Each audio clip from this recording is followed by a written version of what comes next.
Hey guys, so Bob Cooney here. It is Friday, at least where I am, and I'm guessing Friday evening in Germany, where my guests are Johnny Delgado and Dr. Barbara Lipp from Holodeck. Say hi, guys. Hey there. Hi, guys.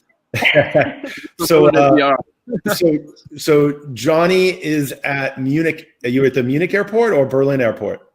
Yes, so I hope it works with the audio. So the flights got delayed because of heavy snow fall here in Germany. So I made it. That's the good news. The bad news, I'm now stuck still in the airport, so I can make it to the webinar. But I'm really keen and looking forward to the conversation with you, Bob. I really appreciate you making the time, and Barbara, where are you right now? I'm right now in beautiful Portugal, Lisbon, where the sun has almost set as well completely at the moment. There is no snow whatsoever, no problem. Life is easy. Where in Portugal? I love Portugal. In Lisbon. Lisbon. Okay, cool, awesome. So I'll be there for the VR ARA annual big meeting. Is going to be there in June, so I'll be there for that. I have to say that the Portuguese VR AR chapter is one of the best. Yeah. I mean, I only know 3, but it's really amazing. They do great stuff. Cool, awesome. So, hey, I want to welcome everybody that's joined so far. The webinar series is getting, it's got great. We've got like 215 registered people for this one. I will be sending out a replay link too. So something happens. The webinar I did yesterday with Charlie Fink. 10 minutes in, something happened with the platform and it dropped off and I had to reload. So that had never happened before with this platform, but if it does happen, just stand by. And Steve, you said you lost video. Just let me know if I'm still coming through. So, because I'm seeing myself and everything looks good from here. Hey, Rick, formerly from Nomadic, thanks for joining. Steve, Mohammed, Max, Florian, another Holodeck partner is online, so really welcome. Feel free to chat. The chat is open to the public, so you guys can communicate between yourselves as well while we're going on. If you have questions, you can post them to the chat, and we'll try to answer as many questions as we can. At a high level, the things we're going to be talking about today really are, and I'm going to try not to be too technical, but some of this will be technical. We'll be talking about, tracking systems a little bit, because there's a lot happening in the world of free roam VR and how tracking technology is changing literally as we speak. And Holodeck has some really unique approaches to tracking that when I first found out about it, I was really interested in it. But now that things with Inside Out are happening, I think it's becoming even more relevant. And I want to talk about that. And then we're going to talk about content too, because when I met, so I first met Barbara at the Game Developers Conference. Was it just last year, Barbara? It seems like it was years ago. I know. It was just, yeah. We don't know each other for a year, Bob. Feels like way longer than that, and I felt a kindred spirit. So Barbara, first of all, is a huge Star Trek fan, like the biggest Trekkie I know, and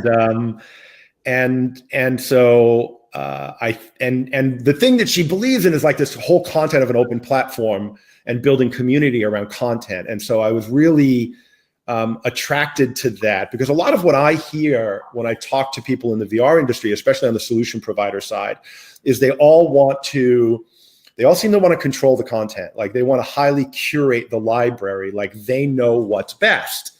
And when I talk to operators, what operators want absolutely clearly is they want an app store.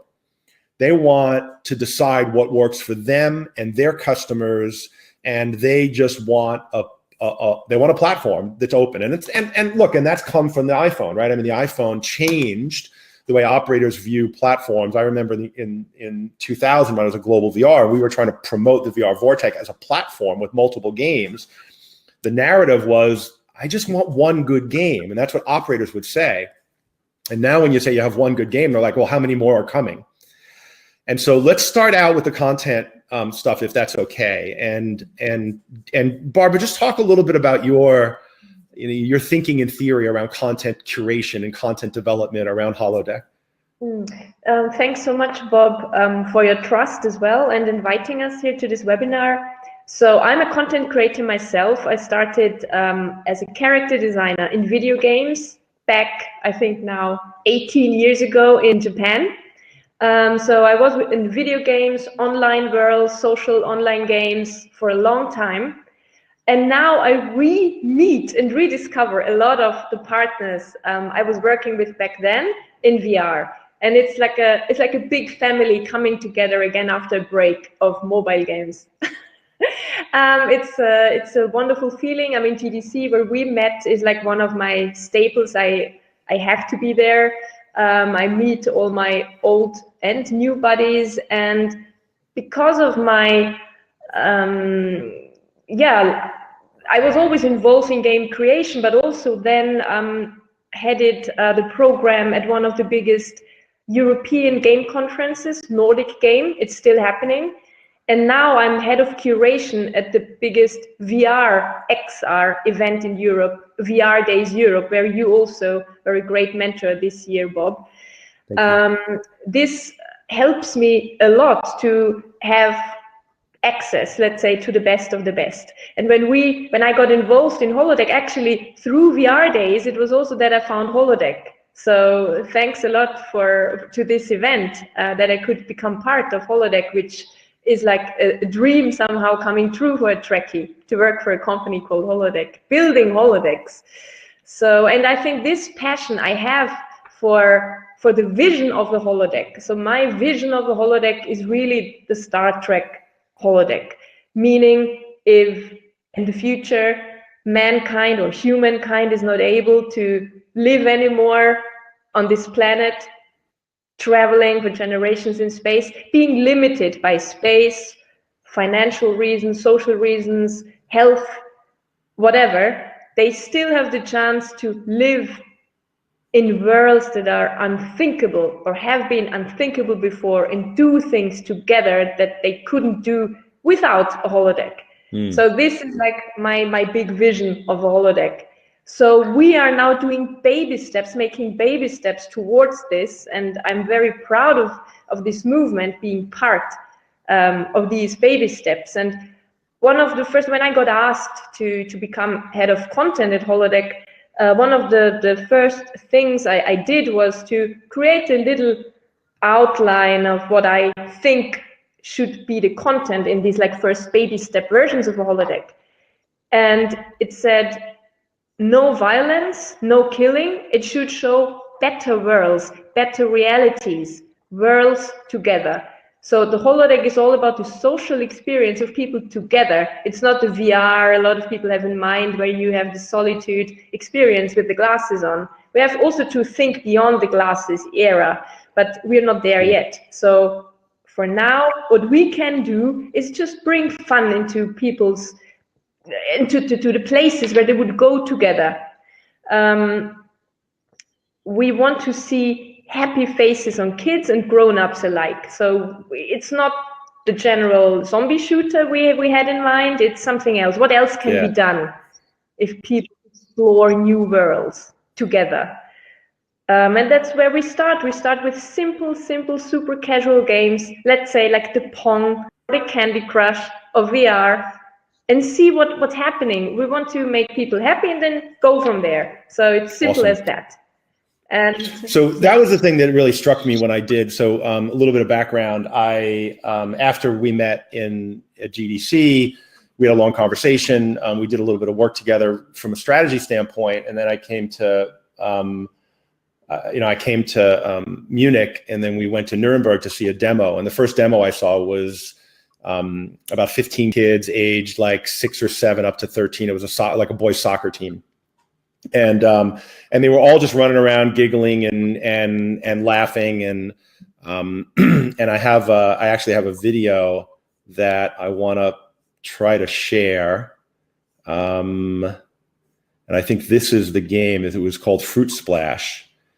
And so let me know if this comes through. The canteen robot on a space shuttle can be quite dull. Also, this was just one of the very first prototypes of the space shuttle can be quite dull, but The life of a canteen robot on a space shuttle can be quite dull, but who needs food anyway? Robots don't. Why not have fun with all the fruit on board? Team Tomato versus Team Lemon. Who can splash the most galactic juice? Paint your world game. Basically. Kill your boredom. Don't save lives. But they will be replaced with fruit splashing. Fruit splashing.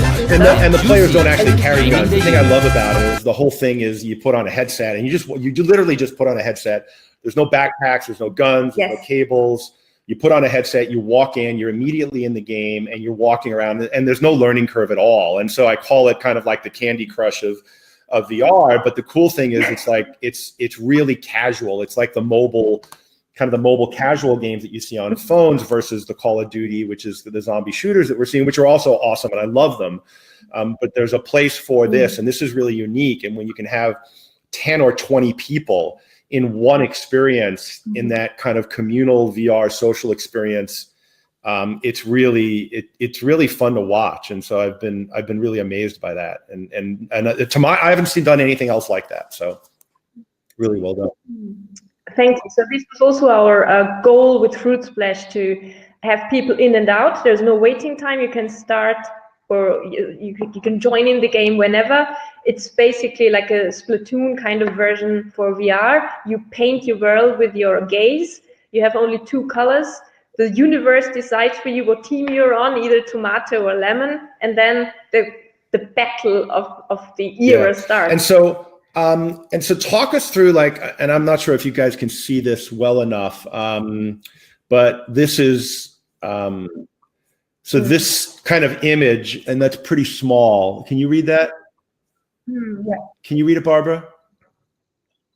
I can. I know it. Can other people read it? What I'm seeing on the screen is. I need to. This is like the content, like a content outlook for.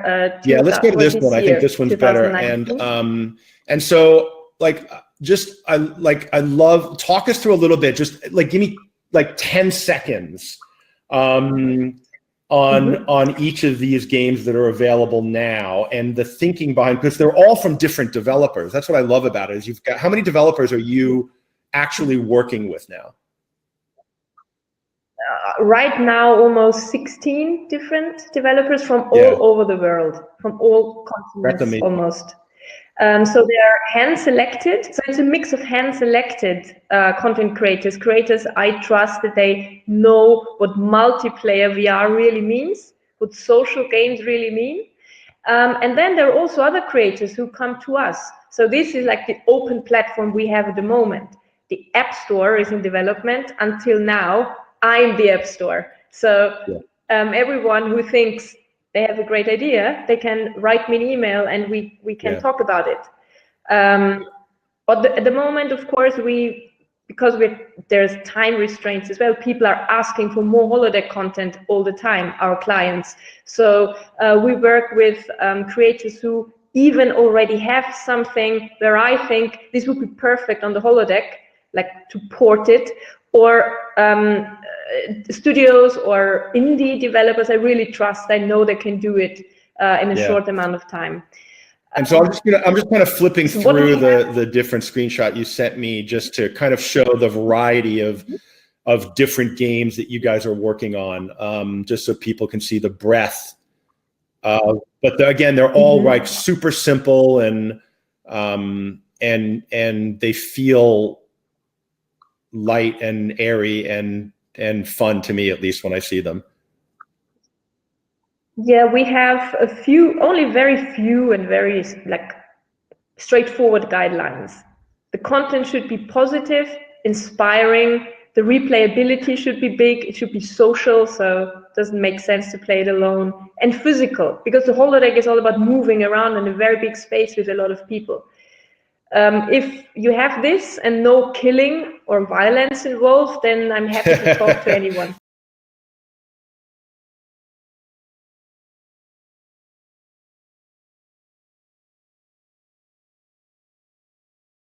And this is all done on Samsung Gears as well. So how they optimize the graphics for this kind of quality, it's really mind-blowing.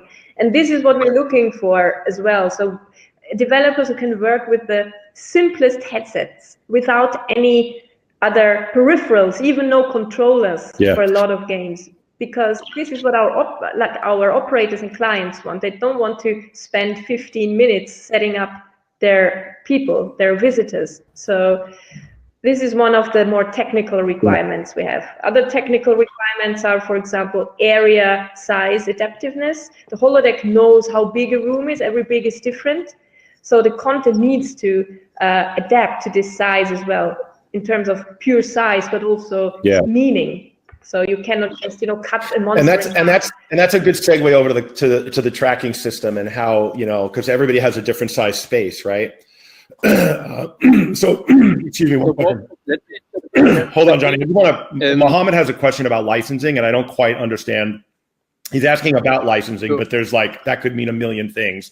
So, Mohammed, if you could post a really specific question about what you're looking for around Holodeck. Are you talking about licensing content to Holodeck, licensing content from Holodeck from another platform, licensing content from I don't know what you're talking about. So be really specific, and we'll try to get your question answered.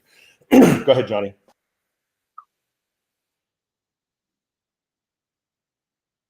Working with theme parks is really inspiring because they're really pushing the limits. So, and there we have with VR Coaster one of the best content studios, who did all the 70 VR roller coasters globally. So they are one of the best studios when it comes to getting the last little bit of CPU power out of a mobile HMD and still being able to produce what we just saw. And our overall strategy is to actually take these pieces which we are created for theme parks and with theme parks, and then also secondary use them in FEC markets, like for standard holodecks, let's say. So, and that actually is a very important also source of inspiration and of content and closeness to content developers, content IP holders. Theme parks are often close to content. So that's, let's say, the pushing the limits, let's say, customized holodecks, and then we have the standard holodecks on a high level. And so Mohammed's asking Barbara around the legal framework for licensing content from holodeck onto other platforms. So maybe if you want to post your email in the chat, and you guys can have an offline conversation around that, because I think that's that might be helpful. So Johnny, let's talk about that. Let's get into the tracking conversation, because there's a lot happening there, and so and Barbara talked about the flexibility of sizes and all these different shapes and stuff. And so starting with the theme park stuff, one of their requirements obviously is throughput, right? I mean, the reason that I think VR first made its way into theme parks on roller coasters is because they were trying to repurpose old steel that had gotten, rather than build a new roller coaster, which could be $5 or $10 million, how do we refresh something that's been there for a while, wrap VR and theming around it, and refresh it? But you still have throughput issues. So, talk to me a little bit about how, you're working with the theme parks, because one of the things you guys allow is lots of player density, big spaces, easy on and easy off, so you can get people in and out fast. What are you learning in that space? So basically, in Europa Park, the flagship installation for theme parks so far, and soon, hopefully, we can announce a different one in Asia. Their target is 200 users per hour, with 2 trains, each 14 users, and let's say 3 minutes pre-show, 3 to 5 minutes, and then 5 minutes ride. So, and obviously there's a learning curve with the operators and all that, and that's really what the theme parks are looking after. I mean, 200 is actually rather on the lower end for theme parks. I mean, they rather look up to 1,000 users per hour, and that's basically unachievable if you have to put on more technology on hands, feet, or wherever. So that's why it was a low-hanging fruit, let's say, for us to start with theme parks, because they have space, they have people, traffic, and they have access to content, or they're close to content. However, on the other side, we see more potential because there are just more locations, FEC locations. So there are 4,000 theme parks globally. half of them are potentially the target size, like a targeted group for holodecks. And right now what we see is that really the innovation leaders, they're jumping onto that train, like let's say the front runners, so to say. But as in many other industries, this will trickle down to, let's say, to all of them. And overall, we with Barbara and the network of content developers, we're really pushing the platform. So the platform, the open platform, is more attractive for standard holodecks. And with standard, I refer to 10 by 10 meters, so 33 times 33 feet, or 10 by 20 meters, 66 times 33 feet for 10 or 20 players.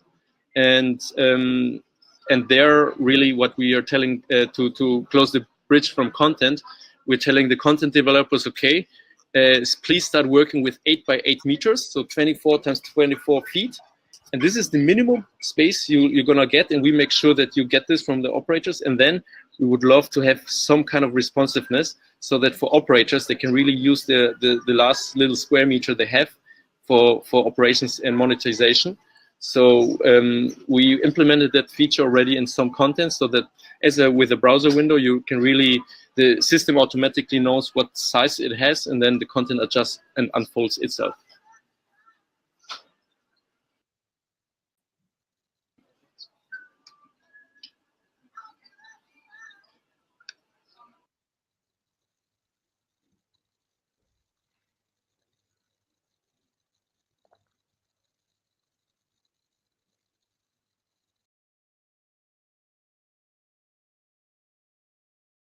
My audio off so I could type comments.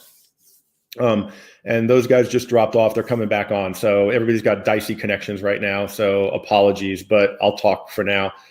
And so what zero latency was struggling with is because of the complexity of the environments that, you know, there's a column in one location. One arena might be, you know, their 2,000 square feet was the standard. So one might be, you know, 62 by 30 by 30, and they had to customize the levels for each of those. And so deploying content updates or new games to each location on a network of 20 or 30 locations actually became really grueling for them. And I know locations that still don't have the last game a year later because they're waiting for the content customization for their space. And that's a challenge when you're paying royalty fees for content, you're not getting your content. It's like, fuck, what's going on? And so the thing that I was amazed at that I saw that you demoed at IAPA was, you know, you were able to just tape off a room and the RF sensors kind of knew what the size was and automatically sized the game environment for the space. And I don't know anybody else that's doing anything close to that. And so when you look at scaling into the FEC market where everybody's got like a little bit different size space, like 10 feet can make a big difference in a VR, 5 feet, 2 feet. Like if there's a wall there and you know, in the next location, the wall, people walking into the wall. And so it's a really, really clever implementation. How are you finding the content developers responding to that? Are they finding that a challenge? It's not a problem. Or are they rising to that challenge? Our SDK, I think the Unity SDK is pretty straightforward. It's not complicated, it seems. We've never had any problems so far. Yeah. Now, column.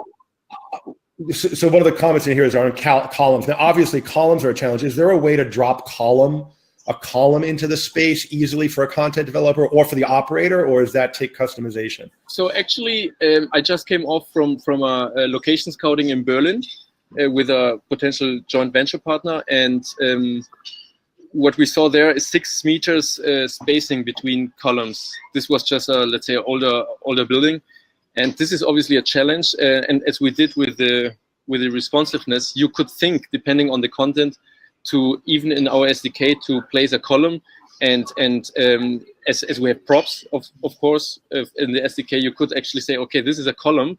Now, when you set up the holodeck, you can define where the columns are and try to integrate it in a meaningful way, let's say, with a fruit splash. So this is where the kitchen is, let's say. So this would make the life from operators much easier in location scouting. So for this, not possible for all contents, like for example, with the haunted house, obviously this is more modular. It's not really responsive, it's modular. It'll take away a room from the haunted house or so. But ultimately, sooner or later, I think this is the way to go, because then the number of potential locations really exponentially explodes, and then it's just more feasible economically as well. And so you mentioned props, and so I'm gonna. This is the video I think you sent me on the horror maze with props in it, and obviously this is on a soundstage somewhere. But you can say, so how do you implement props into the system? So actually, just last week we released our new SDK, a Unity version, where we even integrated a drone and other, let's say, fancy stuff for theme parks and the likes. So in this case, this is a demo which we did for a big Asian theme park. Actually, we integrated props in a way that the moving props, in this case a door, is being tracked in real time as well. And this is in particular pretty interesting, this one, because here we tested a lot with users and tried to understand what is extreme enough so that you get the users so excited that they come out of the experience and say, wow, this is mind-blowing, but not so extreme so that let's say 10% or 20% are falling over. So this is a twisted room, which you can sometimes find also in regular analog haunted houses, and you see how awkwardly the users are walking. So, and this is where we're trying to push the limits in terms of, okay, where really VR is adding a new dimension where it's really worth. And now you can see how the user is walking, let's say, in a bandit world. So again, there you can trick the mind of the user pretty quickly and easily without, let's say, building physical worlds around it. Here in this case, we tried to demo with a rapid prototyping type of approach that you can do so. Now he's opening the door, and on the other side, fans, ventilators are there, and he get immersed into, let's say, a balcony, and there we even in another demo had, let's say, the planks. So what we also did is once with some smell at the very beginning of this haunted house experience with wooden smell, and it just a little teaser at the beginning. It doesn't need to be consistent, tricks the mind, and here you see the blood on the face on the floor. That that's awesome. Simulates and look how he's walking, like how he's walking. It's awesome. So, and now all the props are cheap, super cool, simple. The next challenge the visitors have to face is this monster, which is a wheel operator in a bubble suit. It's much like to have a human ghost in there. It's much cheaper than an AI, you realize. Also can it add a special moment. Oh, but that is really fun. And it's, as Jonathan mentioned, all these props can be used, like from the boards, the planks, the doors, the fat suits, the smells. This content also works amazingly out all the physical. How are you tracking the props? So for example, the door, it looks like you're using, I see what looks like lighthouse towers on there, but what are you using to track this demo? So actually it's a hybrid tracking system. So it's we're using proprietary tech there. So we're using on the one side optical tracking, which has great advantages like sub-millimeter precision, and we're merging this with radio frequency-based tracking, and which has also great advantages of scalability. And if you merge them, you end up with a sweet spot of tracking system, which has the advantage of both systems without, let's say, spending $500,000 on the overall system, but at a much affordable price. And you have this reliability option, so that even if there are, different users with different heights, nobody is ever occluded. Yeah. So for example, so the door would be tracked via optical, and would you just have an optical sensors on the door that it swings open? Or? Usually we would. The hybrid is more critical, obviously, for the users head tracking, because the users, if you black out, which happens if there's occlusion, you have either frozen screen or blackout. It's a no-go. It's a break in the experience, and then users are intimidated, or they're afraid, they don't know what's happening, and it's a break in the experience. So Yep. for users, it's the hybrid tracking. For the props, you can design it that way that it works, at least for the doors. For other props, let's say like guns, we're still working on the form factor to make it work, let's say, with hybrid. So let's talk about hybrid tracking, because it's a term that I don't think a lot of people are familiar with. And so the technology that you guys are bringing to the table is this RF tracking, which is centimeter accurate. And what you really need for VR experiences is millimeter accurate. And so, you know, a lot of people have turned to OptiTrack and those companies, but they're really expensive. And you know, I've been really, you know, questioning a lot of the business models around these OptiTrack-based systems, because they're really expensive and hundreds of thousands of dollars. And so how does the hybrid help optical? And then we're going to talk about Inside Out and how it might be working for Inside Out. Basically, if you compare, let's say, a system, free roam system, you may choose any of the ones on the market. Most of them work with pure optical, and have a mesh of a network of cameras of different manufacturers. In any case, basically the problem of occlusion is tried to be solved by adding more cameras, which is obviously great for a camera manufacturer, but for operator, it can really make or break the business model. So our approach is to say, okay, let's get rid of let's say 80% of these cameras, and let's add antennas, radio-based antennas, and these active senders on the headsets of the users. And by doing so, we reduce the cost to 1/3, roughly, on the system cost, which is mostly driven by the tracking system so far, without compromising, or better said, with increasing the tracking quality, because there's never occlusion issues. Yeah, and what that's allowing, and that's, I think the magic is allowing the more player density, where, you know, in these 1,000 square foot experiences where they've got 4 players or 5 players or up to 6 players is the most I've seen. You know, that you know, you can put 10 or even more, like if you could do it safely, but 10 seems to be the practical limit in 1,000 square feet, because occlusion, there is no occlusion with radio, and so it's allowed you to really push the limits on the density, which drives higher revenue, right? Also, which is a big problem with these the business models are really a challenge, because you can only put so many people in, and if you put so many people in, you got to charge a high ticket price. And if you're charging a high ticket price that people haven't done VR, they're like, well, do I really want to spend $50 on a VR experience if I don't know if it's good enough? So it creates a marketing challenge. So you've got this upward spiral of complexity and challenge in marketing VR solutions because of the inherent cost of the solution and the limited throughput. And so what this does is it caps the price on the installation, allows you to put more players in, which means you can drop the price lower, which allows people to sample it and see how much fun it is and drives repeat play. So there's this magic combination Rubik's Cube that you guys have figured out, that fascinates me, because I think it really unlocks the value proposition for operators in family entertainment centers. And that's why I'm excited about it. Yeah, there's a question coming in from Jerry. Yeah. So do we want to pick that up? About pricing models? Yeah. And so, and yeah, I think it's a good question around pricing models and time and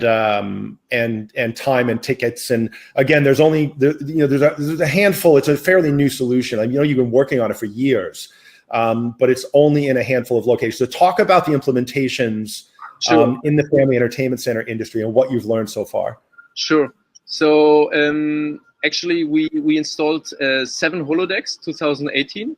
We're planning to install 23 holodecks this year. So let's say we're going for, let's say, sustainable growth. Ultimately, we want to become the go-to Netflix type of platform for free roam experiences for virtual worlds. And so far, we've installed 2 in theme parks. One in Europa Park, the other one we can't disclose yet, but it's going to be also, let's say, pretty awesome, pushing the limits again on bumper cars. So whoever on this webinar is interested to put VR on bumper cars, please let us know. We have a solution coming up there, being announced soon. Then we implemented or installed for our clients 3 holodecks in FEC locations. So shopping malls, high frequency, high foot traffic locations, and then we also installed 2 in content studios, because obviously, as Barbara shared this great content pipeline, the content studios, the content developers, either they come to us to HoloLabs, hackathon type of creative process events, or once they are hooked, let's say, they get a holodeck themselves and can develop, let's say, properly. And that's what we did with 2 content studios, and that's what we're also looking to continue doing to debottleneck, let's say, the content pipeline. And the learnings, the big learnings from FEC operators is that basically the location, the more visibility from more eyeballs, the better. So that means before that, one of our clients had a location which was more, let's say, luxury in a upscale location, but not so frequented. And then they changed it to a more frequented place, and it was a pretty good move. And basically, the economics is that you don't need, as you mentioned, you don't need to charge 40, 50, 60, 70 bucks. You can charge either per game or per time. So let's say shop for the birthday party markets, for corporate events, that's perfect, because there you have a lot of people at once, all want to do a shared experience. Nobody wants to be isolated. And with the current solutions at hand, you have an issue, or you have a challenge, let's say, as an operator.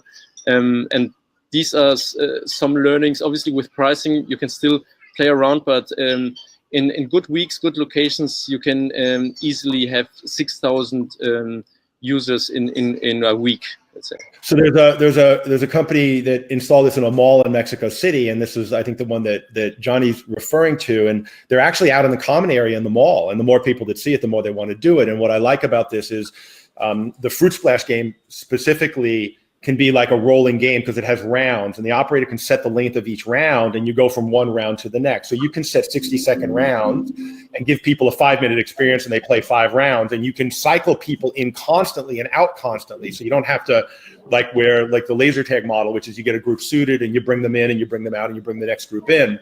You can actually cycle people through this on an ongoing basis based on how you structure, the operator structures the game. And so what that allows you to do is really drive your price up and down. Like you could charge $3 or $5, and if you're in a really high volume location, take advantage of the traffic that you have. Where a lot of the VR, what I tell people is don't open in a mall, because you're paying for traffic you can't utilize because your throughput's really low. In this case, you actually can utilize the throughput, so you can put it in a mall and take advantage of that high throughput at a low price point. So it's a whole different economic model that opens up for VR.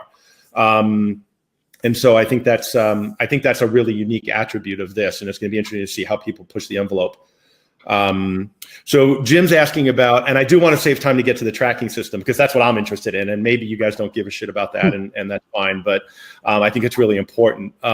Current integration with current arcade system embed. So have you looked at, so embed is a debit card system, and so from a payment standpoint, what do you guys have, a kind of like a point of sale registration system yet, or is that on a roadmap, or you're going to do an integration? How you actually, so far our clients, either theme parks or FEC clients, they have a solution themselves. So still, I think it obviously would help if we have a preferred option or additional, let's say, suggestion at hand. So far, we haven't integrated into one, but we're looking into it, and we're also looking at some, let's say, integrators who have already more things left and right solved, like booking system, payments, and so on. So actually, if somebody from the attendees have some suggestions or so, we're happy to look at it. But so far, this was, let's say, not mission critical to make money, let's say. Yeah. So Johnny, there's a question from Jorge about where in Mexico City, and I know the client down there is a little leery about sharing too much information about their success, because they want to keep the whole market for themselves. Okay. Yeah, Jorge, just drop an email, Johnny's or drop me an email, vrbob@bobcooney.com, or Johnny's email is in the chat, and the reason and what's happening, in my understanding, is the guys down in Mexico are trying to expand, and they're trying to keep competition out, so they haven't given permission for Holodeck to promote their involvement yet. And there's a little bit of tension in that relationship, but they feel like they've got a good thing and they want to keep it to themselves. And I actually understand that too. So let's move to tracking systems. So, there is a big, there's a big movement right now with inside out tracking. I'm at CES this week. I got a behind the scene tour from HTC and from Oculus around all their new inside out stuff. And so what's happening is the outside, so when you have the camera systems, we call that outside-in tracking now, which wasn't called that until there was inside-out tracking. And what there's a big camera infrastructure and servers and switches that watch you and map you around.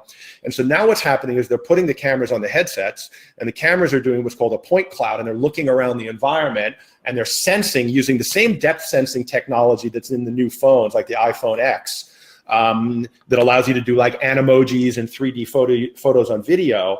But these are super accurate, and they map every millimeter accurate of the environment, and then they map that and they track you based on where you are in relation to the environment.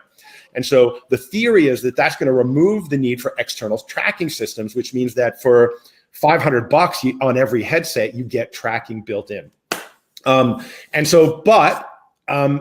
done a bunch of them, and I realized, so I don't want to throw anybody on the tracking company side, but my experience has been that you get a thing called drift. And so there's a company in Sydney called Simosis, which is doing a free roam VR using Windows Mixed Reality. And I played. It was a 25-minute game in about a 2,000 square foot arena. And at the end of the game, we kept bumping into each other, and we took our headsets off. Somebody that I thought was 10 feet away was actually like 2 feet away. And so not only is it dangerous, but it really screws with the experience. And so I'm going to put up an image here, Johnny. Hopefully people can see this. Talk us through. I know you guys are doing experimentation with using your hybrid, the RF system, with the inside-out tracking.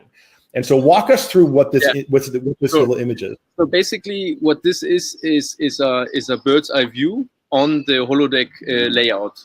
So what you have is the two axes, which is basically where users are walking, and these two lines are representing two tracking systems.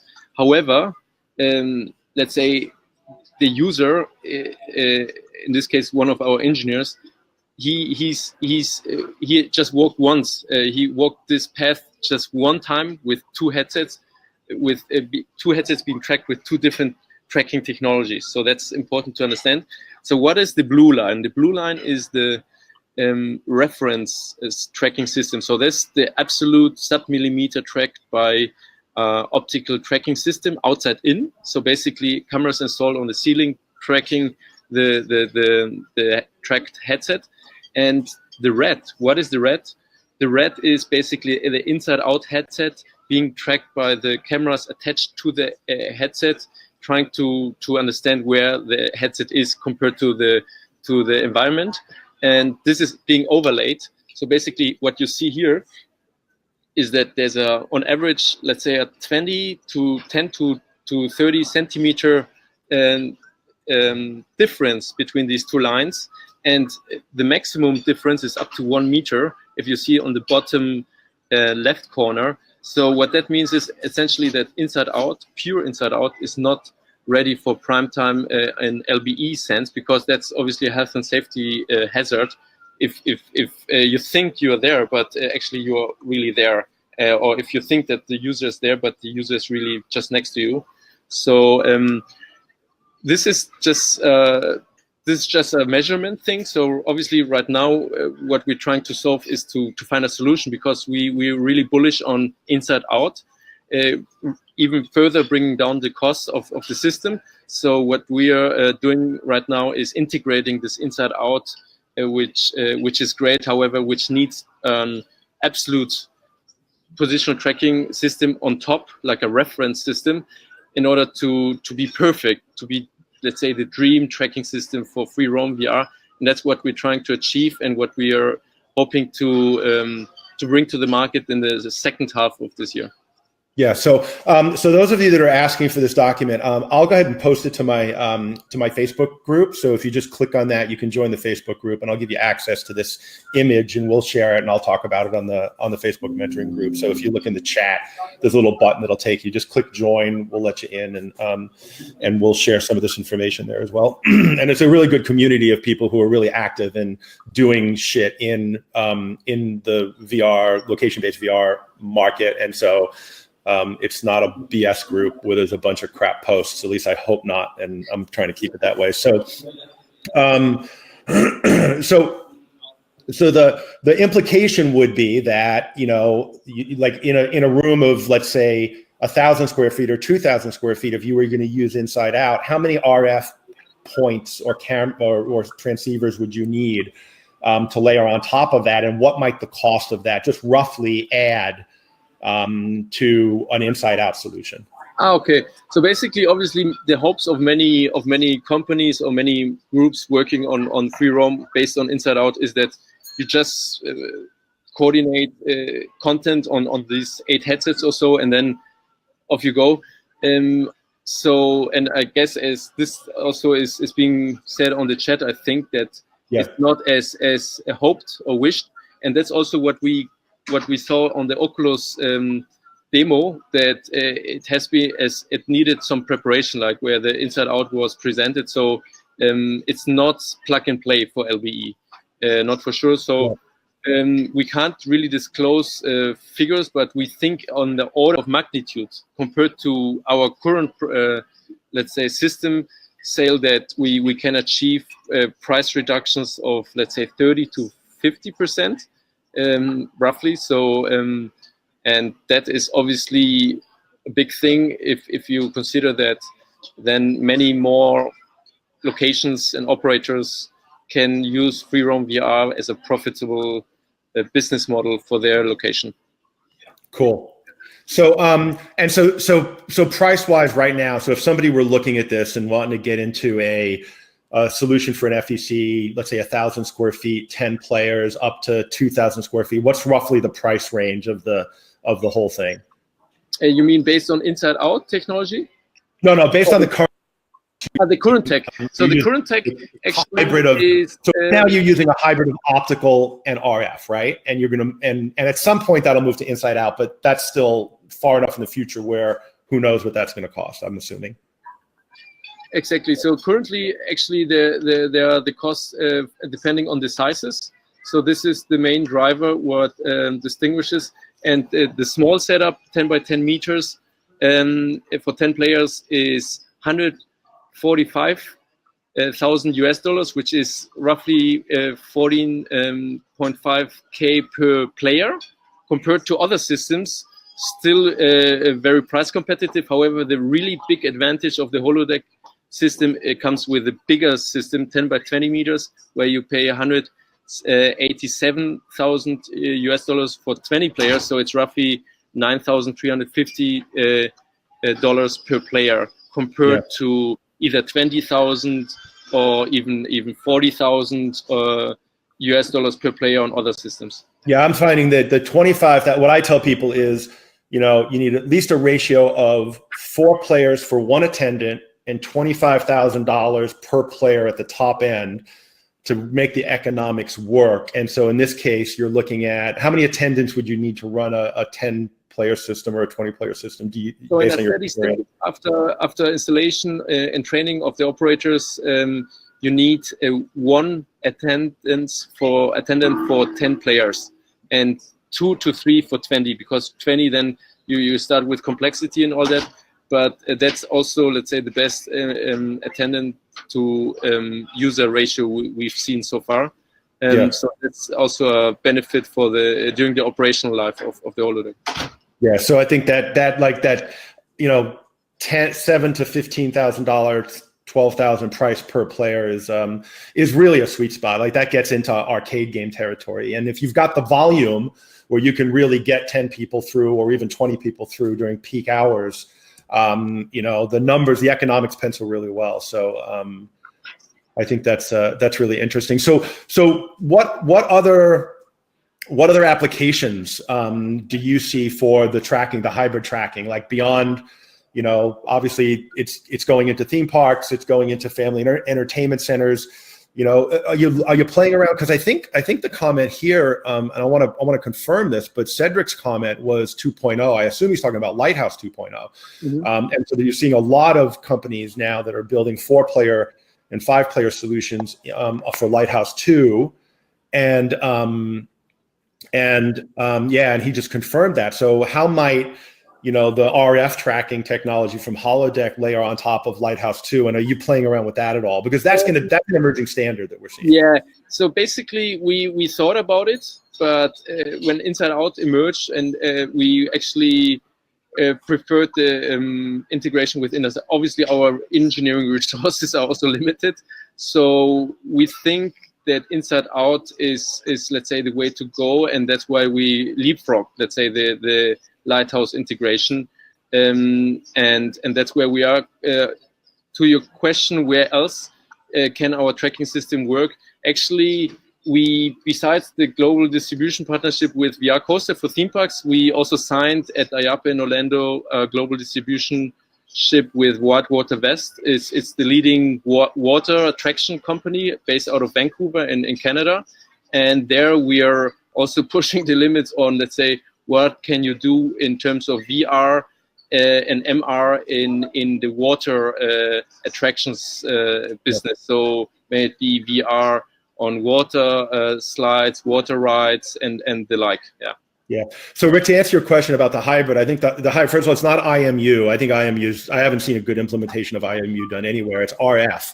And so what they do is they have a transceiver on the headset that sends a signal to remote antennas around the room that basically triangulate your position for centimeter accuracy. And so they're using that. With the demo that I saw in Nuremberg had, I think, 8 optical cameras covering 2,500 square feet, which you could not do without it. So it does actually reduce the cameras significantly if used with optical, but the idea is then you would also use RF with Inside Out, and then you would have no cameras at all. You would just have, and did I get that right, Johnny? Yeah, so basically the sweet spot is obviously the bigger, the more advantage you get from the RF. However, even in a 10 by 10 meter setup, obviously even then you don't want the players to have occlusion. So basically what we see also is that clients start with a 10 by 10 and then they upgrade to a 10 by 20 as the business model unfolds and so on. So, and they get more trust. So that is also the modular, let's say, approach of Holodeck VR. So Barbara, I think, asked whether you want to show the video of the kids running around to actually see the hybrid tracking at work. I want to show it. Unfortunately, it didn't load into the platform because we were doing some of this stuff last minute, and for some reason that one didn't show up. But I'll post that. I think that went out. Actually, I think I used that video in the email that went out announcing the webinar. So if you're on the webinar, I'm assuming you got that email, and I'll send it in the replay link as well to everybody. So okay. But I actually took a video myself of watching kids running around playing it both in Nuremberg and at IAAPA, and thought it was it was just cool seeing kids run. And that's the other thing is, like, you know, because there's no guns and those cables and stuff, like, kids can be kids. Yeah. You don't have to worry about them like dropping $10,000 worth of equipment. It's just a headset. And so so you can let kids kind of be kids instead of trying to enforce the no running rule that happens and obviously you don't want them to run, you don't want them to get hurt, but kids are going to run and they're going to do kid stuff. And so I think that's another piece of it. Also, what intrigues also the trampoline park operators, this interaction where they see kids having fun, being active, and where they see parents paying for this. So we have a lot of demands from the trampoline park sector, and I also obviously encourage if there are some trampoline park operators to shoot us an email and let's say get in touch to see what we can do there in various regions. So anyway, I've put up, there's a link to a download. If you want more information on Holodeck, go ahead and click that download. And there's kind of like, a few slides that kind of give a bit of an overview with some more information on it. So, feel free to click on that and download it. If you have questions, the information, the email's in there. If you want to, hit me for information, you've got my contact information. And yeah, we're running. Any last things you guys want to say to wrap up? I just want to say Happy New Year, everyone. It's great to see you and meet you all here in the chat. The questions were really great, I think. Just don't hesitate to get in touch after this. And I hope to see you all on the Holodeck. The Holodeck is big enough for all of us. Like, we're working on tracking more than 100 users at the moment at the same time. Amazing. Yeah, that's a good point. Actually, I see right now 40 attendees. So currently we have a project in Asia. So once it's done, it can fit 60 users at the time. So I hope next time that we are all in a holodeck, and then we can experience some good fun games. So from an event standpoint, because I know you went to Gamescom and you put 4,000 people through at Gamescom or something crazy like that in 3 days. What 10,000 people, right? Crazy. Where's the next place a holodeck will be on exhibit where people can check it out? So we're planning basically, it's nothing, let's say, on paper, but to be definitely joining the IAPA trade shows either on site or off site, and these for sure. Then we're still looking for trampoline park specific events and a haunted house specific, having this great content. However, we also open, let's say, for other pop-up events. So if there's any, let's say, interest, just shoot us an email. Otherwise, we're also happy to share the current locations of the holodecks with you, so you can check it out there. Cool. Well, I'd love to see you guys come to Amusement Expo the end of March, if that's possible. We're going to be doing a bunch of panels on the 26th. I just put up a brochure to that. Please download it. If you're interested in location-based VR, it's going to be the best LBVR-focused conference in America this year. March 26th, which will be my birthday, so there'll be a huge birthday party that night. And then there's a 2-day trade show on the 27th to 28th. It's here in Las Vegas. We'll be announcing the speakers for that. It's going to be freaking awesome. So hopefully you guys will be there for that also. Great. Well, birthday party on the holodeck. That would be a thing. Oh, we have to make that happen. Really bulletproof. We have to make that happen. So awesome. Cool. So all right. Thanks everybody for joining. We'll see you hopefully next Friday. If you've got something interesting to talk about and you want to be on one of these, featured on one of these, deep dives, drop me an email, vrbob@bobcooney.com. Join the Facebook group. Let's keep the conversation going. And yeah, we'll see you all next week. See you guys. Cheers. Oh, dude, I'm like, water and coffee. It's too early. Bye. Thanks, everyone. Bye-bye, guys. All right, guys. We'll talk soon. Thank you. All right. Bye-bye.